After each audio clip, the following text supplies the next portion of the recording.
Oh, elle est vraiment trop belle. Regarde ses cheveux. Ouais, en plus elle a des beaux yeux. J'adore. Ah, mais ça c'est quoi ça? Quoi? Mais pourquoi elle a les jambes qui ne sont pas rasées? Bah, elle a gardé ses poils. Pourquoi? Mais tu sais qu'en plus, là, on est en janvier, donc c'est le mois du January Challenge. C'est quoi ça? Attends, je t'explique. January, c'est la contraction entre janvier en anglais et hairy qui veut dire poilu. En fait, c'est un challenge lancé en 2018 par une étudiante britannique du nom de Laura Jackson. Elle invite les femmes à ne pas s'épiler ni se raser pendant tout le mois de janvier. Ah ouais, c'est comme le Movember. Les hommes qui se laissaient pousser la moustache au mois de novembre, là. Ouais, on peut dire ça. Ouais. Ça, c'était un challenge qui luttait contre les maladies masculines. On attend des femmes qu'elles aient les cheveux longs et les poils inexistants pour être sexy et désirables. On appelle ça la pilophobie.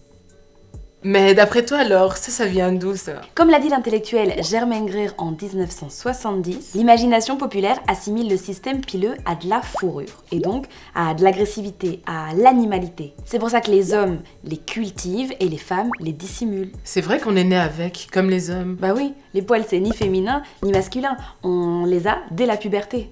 On est des mammifères, donc on a des poils. D'ailleurs, Irène, je sais pas si tu sais, mais on a tous le même nombre de poils. Apparemment, c'est juste la pigmentation, la longueur et l'épaisseur qui changent. Ah bon? Ouais, si, c'est Je vrai. savais pas. Mais en fait, les poils, ça sert à quoi? C'est quoi leur utilité? En fait, c'est un vestige de notre vie archaïque. Les femmes et les hommes se baladaient tout nus et leurs poils les protégeaient du froid. Aujourd'hui, un des rôles des poils est de nous protéger des ultraviolets. Hey, on est bien créés, hein. Ouais. Au niveau des aisselles et des organes génitaux, ils ont un rôle protecteur contre les irritations par exemple. Les poils dans le nez et les oreilles, ils filtrent le son, les odeurs et aussi certaines poussières. Mais comment ça se fait qu'on s'épile comme ça partout sur la planète? Ben justement, pas partout sur la planète.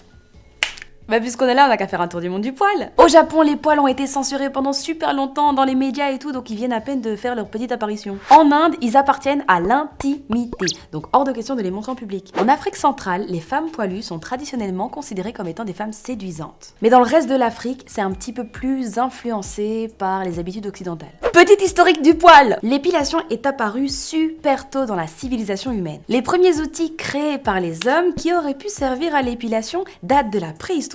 L'épilation, c'était aussi très courant dans l'Égypte antique parce qu'en fait, c'était associé à la pureté. À ce moment-là, c'était autant les hommes que les femmes, mais surtout les classes supérieures. À la chute de l'Empire romain, cette mode s'arrête complètement sous l'influence de l'Église catholique parce que s'épiler, c'était un peu contre nature, donc contre la loi divine. Puis avec les croisades, ça reprend parce qu'on redécouvre l'épilation chez les femmes orientales. Au XXe siècle, au fur et à mesure que les corps se dévoilent, notamment avec l'arrivée du bikini, les poils se font épiler. Bon allez, j'y retourne. Mais t'étais où? Je te cherchais partout. J'ai même failli appeler ta maman. T'es bizarre, toi.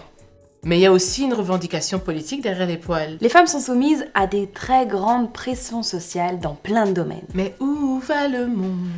Non, je rigole. Et en dehors du goût esthétique de chacun et de chacune, il y a aussi, pour certaines, cette envie de ne pas vouloir se soumettre aux dictats de la société. Une société à tendance misogyne quand même.